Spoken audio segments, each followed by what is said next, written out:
Good day everyone, nice to meet you on Pigments Reveal Symposium 2021. My name is Anna, I'm Marketing Manager of Colibri Pigments brand, and today I will tell you about the features and production of natural pigments. I will show you how it works in our company and tell you about the features and characteristics of the natural pigments. Let's briefly look at the agenda. So after talking a little about us and about our company, we will show you our products, our full range, and the manufacturing process. After that, we will discuss the benefits of natural pigments and their usage. Our presentation will take about 25 minutes, so let's start.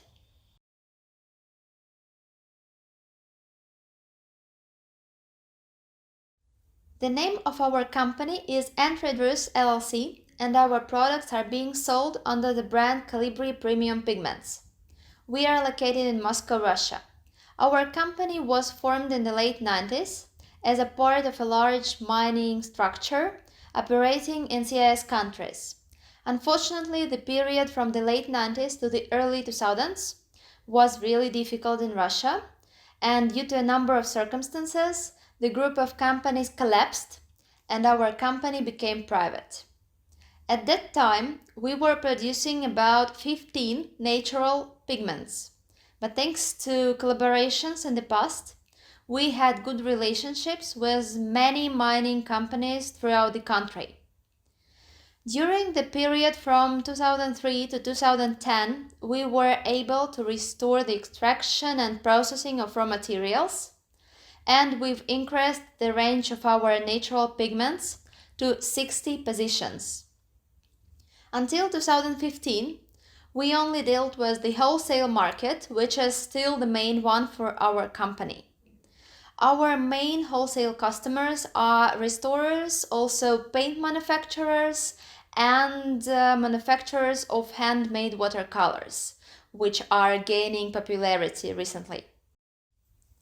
Despite the fact that our eBay store appeared in 2011, we began to actively engage in retail sales only in 2015.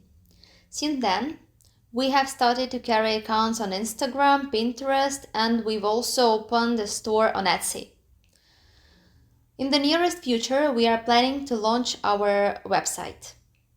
What we are really proud of is that over 6 years of active work in the retail market, we've gathered clients from all over the world, from all continents, and we've sent orders to more than 80 countries. And yes, we really counted that. Now, let's meet our team. Our company is divided into 3 departments: office management, manufacturing team, and mining team. Let's start with Daniel. He is our CFO, and he also deals with key wholesale clients. Next are Sophie and Michael, and they are the real pride of our company. They both graduated from the St. Petersburg Geological University, which was very famous in the USSR. Then they worked for more than 30 years in the largest mining companies and went from geological specialists to the directors of mines. After being retired, they became engaged in scientific and research activities. In our company, they are responsible for exploration and managing the mining team. Next comes George. Actually, all our clients know George very well because he is the manager of our retail and small-scale wholesale business.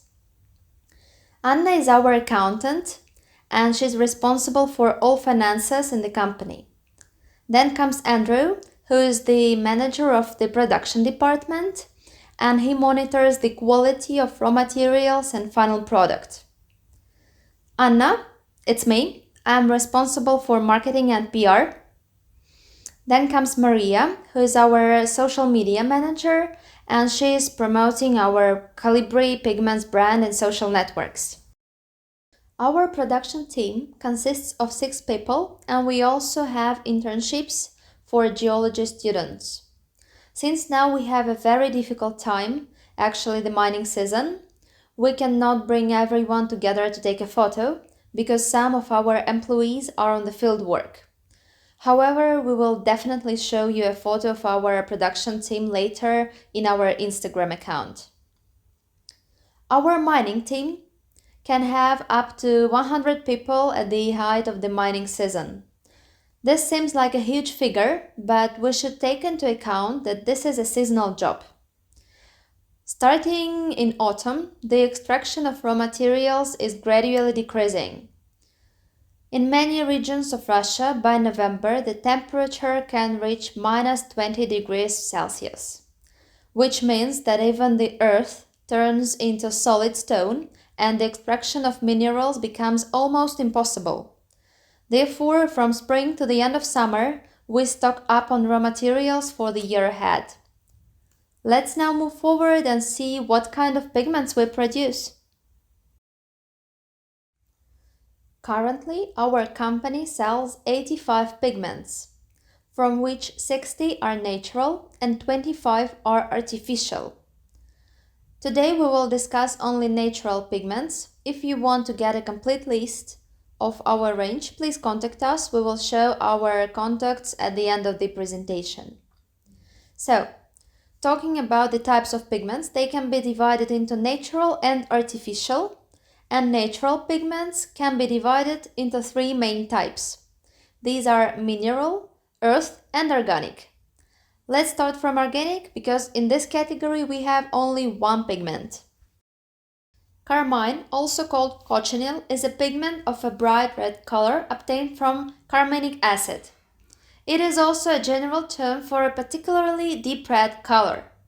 The pigment is produced from carminic acid, which is extracted from some scale insects, such as the cochineal. Carmine is a colorant used in the manufacture of paints, artificial flowers, and also cosmetics, and some medications and even food dye. Back in the early 2000s, carmine was a very popular dye in the food industry, but with the invention of cheaper dyes, the production of carmine in large volumes disappeared, and the pigment itself became one of the most expensive natural pigments. However, the color of carmine is fantastic and well worth it. Now let's discuss earth pigments. Of course, when we talk about earth pigments, we immediately think of ochre. This is a natural pigment consisting of iron oxide mixed with clay. Ochre has different colors from light yellow to reddish brown. It depends on the ratio of clay and iron oxide. The more iron is in the composition, the darker and redder the pigment will be. Red ochre can also be obtained by roasting light ochre. Due to high temperatures, iron oxide turns red, which leads to a color change. However, in Colibri Pigments, we do not burn the ochre, leaving the colors of the pigments as nature made them. Out of 6 ochre colors that we have in our assortment, 4 are extracted in Russia and 2 are from Armenia. After the extraction of raw materials, water purification takes place, which means that the raw materials are simply washed from impurities. After drying, we grind and sieve the pigment to make it fine. That's it on ochres. Let's move further. The next pigment that we want to tell you about is glauconite. Perhaps many of you will be surprised that we classify glauconite as an earth pigment because this is a mineral. However, the name of glauconite is translated as Greenland from Greek for a reason. This mineral, due to the clay structure, is much closer to earth pigments than to mineral ones. Our raw materials are mined in Russia in the central region. Glauconite is found in the so-called glauconite sand, which is a mixture of a mineral with ordinary sand. Thanks to the right location, the glauconite content is 60% in the original raw material. This greatly simplifies the purification process. After mining, the raw materials go through a flotation procedure, about which we will tell you later, and after flotation, the raw material is purified to an impurity content of about 5%, of no more than 5%. After drying, we grind and sieve the pigment to make it fine. As you can see from the color chart, we have 5 shades of glauconite pigment. To obtain these shades, we select the original raw materials by color, but the production process is the same for all shades except for burnt glauconite. Burnt glauconite is obtained by thermal treatment of green glauconite in a special oven. So the pigment is fired at the temperature about 1500 degrees Celsius for several hours. Thus, we obtain burnt glauconite. So let's take a look at what other earth pigments we have. On the color chart, you can see Armenian bolus, 3 types of mumia, bauxite, bauxite burnt and pink, 3 types of umber, natural, natural dark and burnt, and 2 types of sienna, natural and burnt. The production methods of these pigments are very similar with other earth pigments, but if you have any questions, don't hesitate to contact us. Our contacts will be in the end of the presentation. So let's now move forward to the mineral pigments. Mineral pigments are the real pride of our company. During our work, we were able to collect 40 positions in this category. Azurite, lazurite, vivianite, celadonite, chlorite, and cinnabar are just a small part of the list. In this presentation, we will not be talking in details about all 40 mineral pigments that we have in the assortment, but we will talk you through the most famous and used pigments since the ancient times. One of the most famous pigments, which was used since ancient times in art and icon painting, is cinnabar. Cinnabar, also called vermilion, is mercury sulfide. Since this mineral contains mercury, many artists are afraid to use it, because mercury is a poisonous substance. This is true, but cinnabar is not just mercury, but mercury sulfide, which means it is a compound of sulfur and mercury, and it is very stable from a chemical point of view. The properties of this compound are far from the properties of mercury and sulfur in a free state. In order for cinnabar to begin to release mercury, this mineral will need to be heated to 600 degrees. At this temperature, mercury sulfide begins to decompose and mercury turns into a vaporous state. At standard temperature, nothing happens to cinnabar and it is absolutely harmless. However, when working with all pigments including cinnabar, care must be taken. It is advisable to work with gloves and wear a protective mask. The first mentions of the use of cinnabar in painting is ancient Greece. Since then, cinnabar has become one of the main pigments not only in art but also in icon painting. This pigment has gained such popularity largely due to its unique color. If you look at the color charts, cinnabar will stand out with its bright, saturated red color. However, there are also disadvantages of this pigment. Cinnabar does not interact well with air and is afraid of exposure to the sun. Therefore, using cinnabar in paintings or in icon painting, you need to cover it with a layer of varnish, preferably with UV protection. This is azurite. It is considered one of the most beautiful minerals, and the natural pigment from this mineral is in great demand due to this color and properties that it has. It is a copper mineral, also called copper ore. In its chemical structure, it is close to malachite. Sometimes they can be mined at the same deposit. Azurite, which we mine, is located at the famous copper deposit in the Chelyabinsk region. In fact, for the copper mining company Azurite, this is a byproduct. They are interested in copper and other much more valuable things that lie much deeper. Azurite is of course a valuable mineral, but you can't just dig up and wash it. You need to look for rocks that from the outside may look like ordinary stone. At the mining site, the stone is crushed for ease of transportation, as well as clearing of earth and dirt and sorting by type. Approximately 10% of raw materials go to jewelry, another 10% go to collections, and about 30% go to pigment production. The remaining 50% cannot pass the quality control, so actually they are sold as raw materials to other companies. Now we will show you the types of stones Let's start with first class. Some percentage from such stones go to jewelry and into collections. The rest goes to our pigment manufacturer. These stones are second class. They mainly go to pigment production.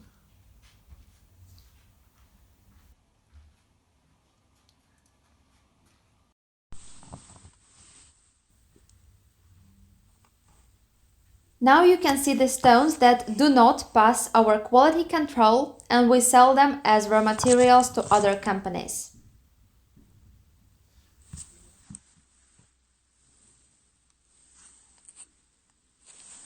After receiving the raw materials, we wash them, crush them into small stones, sort them and grind into small fraction. After that, the pigment is divided into two parts. The first part is grinded into fine powder and it is azurite pigment. And the second part goes through a flotation process to obtain the highest quality of azurite possible, which we call azurite first class. Just look at it. There are no filters here. It's not fine powder. It looks like small grains of sand. So let's move on. Lazurite is a sulfate-containing opaque mineral from blue to bluish-gray, a subclass of frame silicates. The best stones are considered juicy blue or blue-violet, as well as deep blue. Also, some call this mineral lapis lazuli. By definition, it is only dense and uniformly colored dark blue varieties of the best quality lazurite, suitable for jewelry and also decorative products. However, we do not use the name lapis lazuli. Also, our lazurite extra class pigment is made from such stones. The fact is that some paint and pigment manufacturers like to mislead consumers by selling pigment under the name lapis lazuli. After all, this is the middle name of the blue artificial pigment ultramarine. And it turns out that this is not even a deception, but the client believes that he is buying a natural pigment, that he is buying lazurite, but in fact he is not. So please be careful and pay your attention to that. In Colibri Pigments, we produce 4 types of lazurite: extra class, first class, second class and bical. The first 3 pigments are made from raw materials that we import from Afghanistan. Probably many of you know that Afghan lazurite is considered one of the best in the world, and even despite all the difficulties with the import procedure, we make our pigment from it. When a stone comes to us, we sort it by class, wash it, crush into small stones, sort it again, and then grind into fine powder. In order to get an extra class lazurite, we do flotation and additional selection of raw materials, which allows us to obtain a rich deep blue pigment color. In our assortment, we also have bical lazurite. Many of our clients wonder why does it have more dusty hue. In fact, this is due to the specifics of bical lazurite.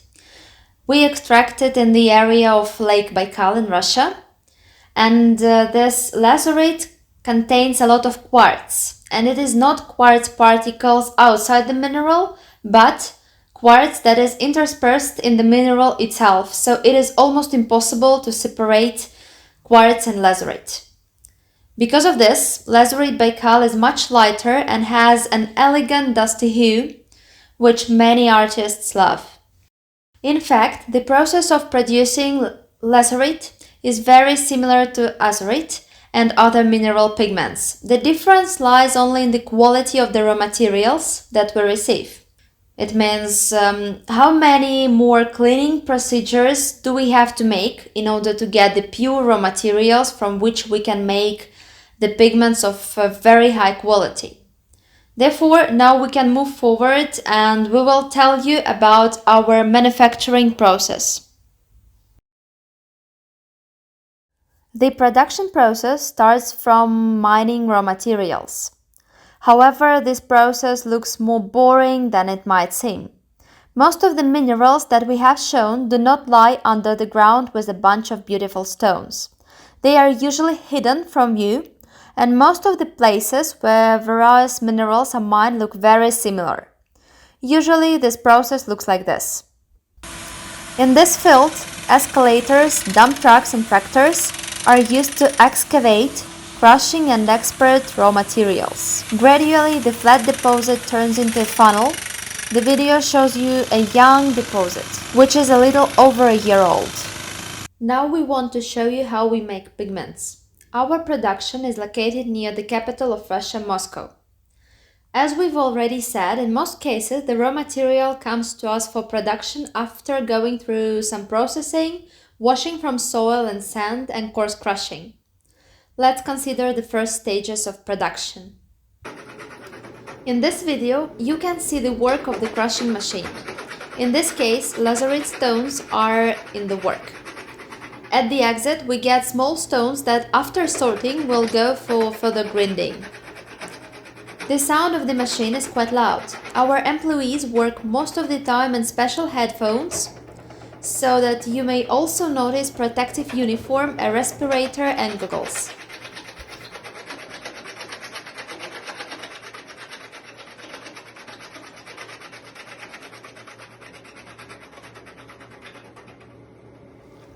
After crushing the raw material into small stones and selecting them, the production process is divided into two types.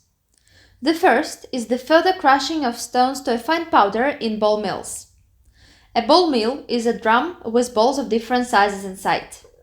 The drum spins and it forces the balls inside to rise along the walls and fall down. Thereby, the balls break the stones that fall asleep in the drum. In our case, we use several diameters of balls from small to large. Small balls are always at the bottom, thereby rubbing small pigment, while large balls, they rise and fall to crush stones.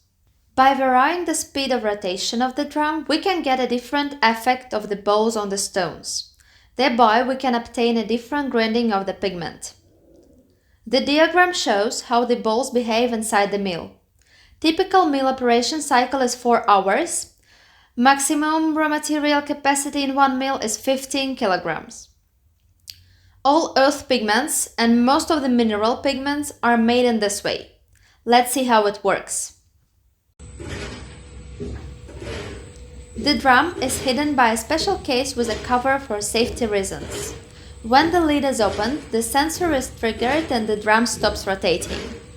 The video also shows two caves in which pigments are burning, such as burnt glauconite, burnt umber, burnt sienna and others.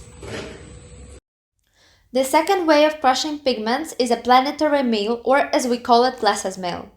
This mill works on a completely different principle. On the vibration table, special metal glasses are fixed, inside which there is a glass of a smaller diameter. In the interval between the glasses, stones are poured. The glass is closed with a lid and the vibrating table is turned on. Due to the chaotic movement of the table in all directions, the inner glass beats against the walls of the outer one, thereby it crushes the stones into pigment. In this way, you can get a pigment ground to a micron-like floor condition. However, this has its drawbacks. Firstly, the volume of the glasses allows only the production of a small amount of pigment at a time. Of course, this is offset by a short cycle, which rarely exceeds 5 minutes.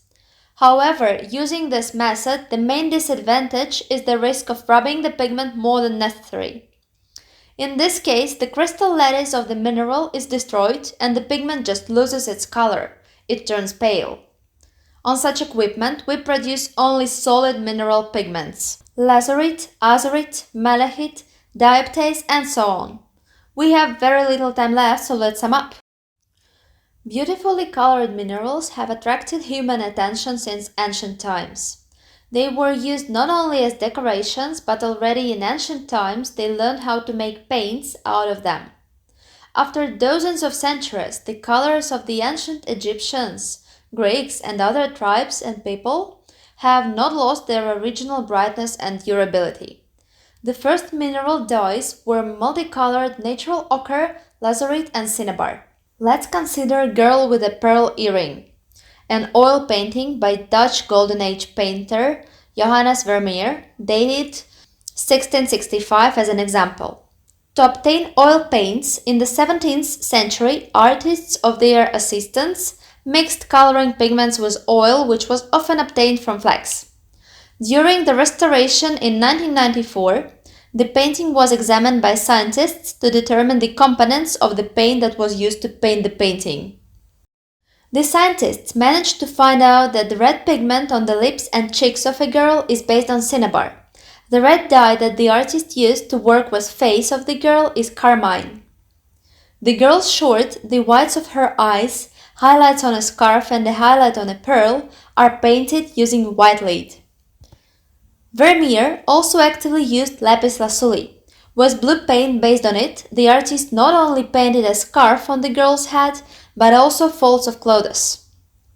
The pigment obtained from lapis lazuli was mined in Central Asia in the 17th century and sent to Europe along the Silk Road. Shipping and manufacturing costs made lapis lazuli one of the most expensive dyes. It was even more expensive than gold. Of course, natural pigments have their drawbacks.